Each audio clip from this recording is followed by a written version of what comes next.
Some of you guys insisted that I didn't understand what Valve were doing. When I questioned the value of the Steam Machine as a PC, you guys said, hey man, Valve aren't even trying to compete with consoles, so your point is moot.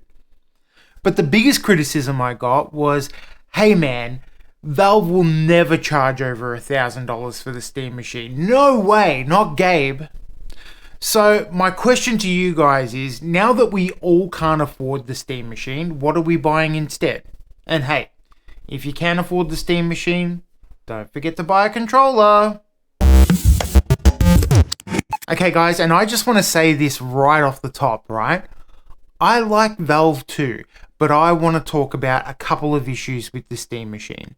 First of all, it's overpriced. Look, Valve are the ones who wanted to position this thing as a premium gaming PC rather than a console. So where is everyone now that all the hardware and tech reviewers have come out saying that the Steam Machine is a bit of a problem? Pointing out all the pre-built and the mini ITX builds that you can make similarly priced for much, much better performance. You know, it's a bit of a hard ask now that the Steam Machine is looking like an outdated old console. So I don't know about you guys, but when I'm spending over $1,000, I expect premium hardware.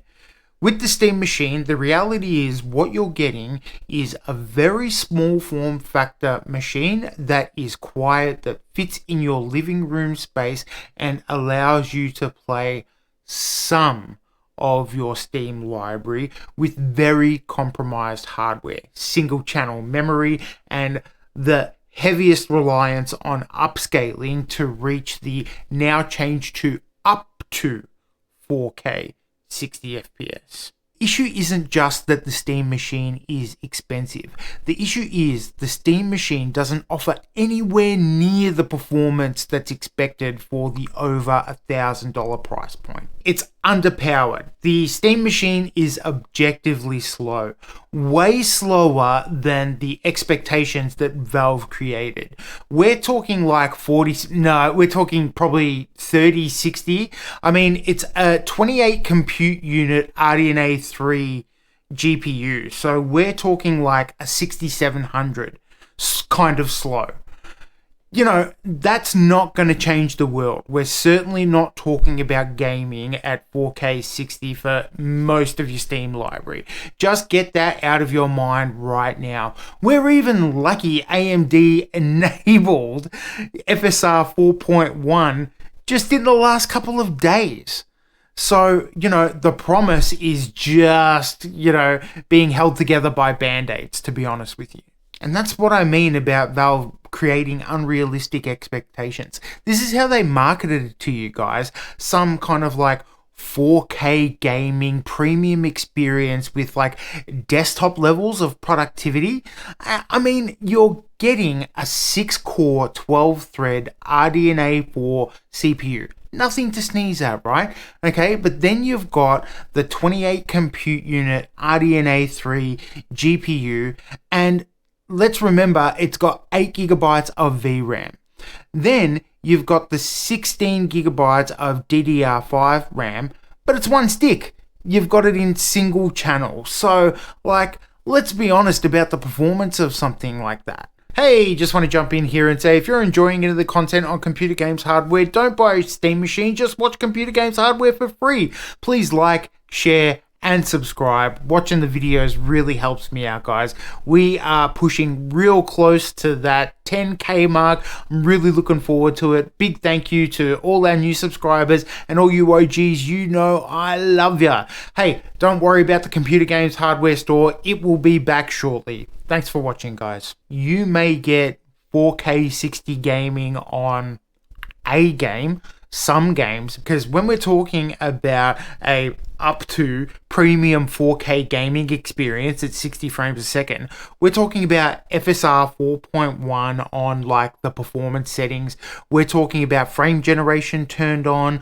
We are talking ray tracing turned off, and we're talking about reduced settings, baby. This is going to be similar to a Steam Deck experience. The memory I really found disappointing. So Valve confirmed that all the launch units will ship with one stick of 16 gigabytes of DDR5 memory, not the dual channel 8 gigabyte versions that everyone thought it would be shipping with. I saw somewhere, I think Tech Power Up said that the limitations on the bandwidth are causing a reduction up to 10 to 15% in CPU limited scenarios. So that is some seriously compromised gaming performance. So why would you even buy the launch Steam machine when Valve have already said, oh, don't worry guys, later revisions are going to come with dual channel memory? Just doesn't make sense. So you guys can tell I'm pretty pissed off about this, but look, just to appease the haters, I will concede that the form factor is beautiful and it looks really well put together. I love the design choices that they've made for the Steam machine, and I love that you can customize it, you can 3D print parts for it and all that stuff. Good stuff. It is missing a handle. I wanted it to be a true GameCube, but you know, you can 3D print one, so that is cool. The thermals are quite seriously impressive for the little box that they've got. I thought it'd be a little steaming hot box, but the reviews are in and it is quite thermally capable. Also, the noise is apparently really good as well. So there is quite a lot of things to like about the Steam machine. But Valve wanted it to compete as a gaming PC, so it will be judged as such. And third of all, it's pretty clear that this bloody thing under-delivers. And here's what I'd like to highlight for you guys, because we're talking about 1,050. Let me talk about my reality for a second. Here in Australia, we're talking about the Steam machine costing $1,609 Australian. If you want a controller with that, that is $1,729. Do you guys want to know how much the 2 terabyte version is? The 2 terabyte version is $2,128. And if you want a controller with that, it is $2,228. So I hope that reframes it for you guys. That's the type of money that we're talking about for the Steam machine. Think about the gaming PC that you can build with that kind of money. I mean, if anyone thinks that that kind of cost is comparable or comparable or reasonable, like, I don't know how to discourse with you. Do you know what I mean? This is wild. And again, guys, I like Valve. I think Valve is great. I love Steam. Steam OS is brilliant. I love the Steam Deck. I'm looking forward to the Steam Frame. I like Valve, but the Steam machine is a piece of crap. All right, so now can we all just agree that the Steam machine is overpriced? I guess not. What do you guys think? Let me know in the comments down below.